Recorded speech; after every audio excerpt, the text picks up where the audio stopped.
Hello students, welcome to SK Biology.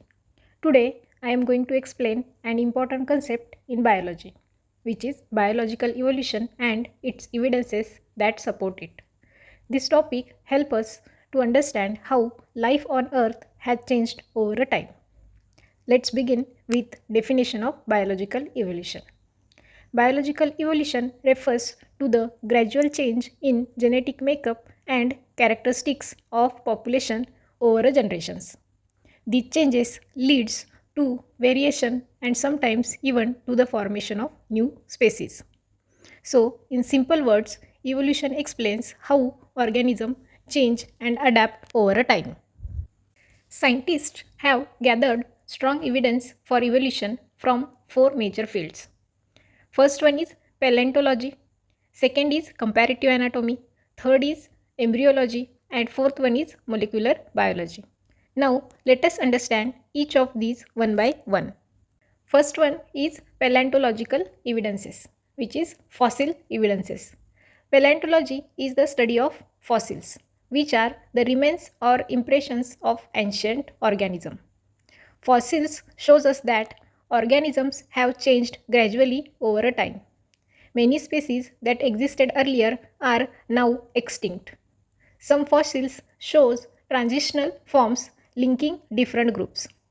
For example, the evolution of horse shows a change from small multi-toed ancestor to large single-toed modern horses, which you can see here in this image. So, fossil provides direct evidences of evolution. The second evidence comes from comparative anatomy. Comparative anatomy studies the similarities and differences in body structure of organism. One important concept is homologous organs. These organs have the same origin but different function.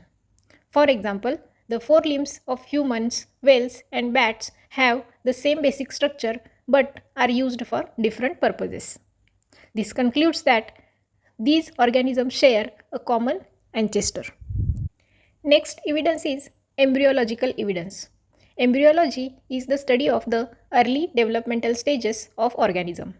Scientists observe that early embryos of vertebrates look very similar. For example, human embryos are gill slits and a tail in early stage. They resemble embryos of fish and reptiles. Here you can see in this image. This similarity suggests that all these organisms have common evolutionary origin. The last biological evolution evidence comes from molecular study, that is biochemical study. Molecular evidence is based on the study of DNA, RNA, and proteins. All organisms share the same genetic code which strongly supports evolution. For example, humans and chimpanzees share about 98 to 99% DNA similarity. Proteins like cytochrome C are very similar across different species. This makes molecular evidence the strongest proof of evolution at the genetic level. Thus, evolution is not just a theory but a scientifically supported explanation of the diversity of life.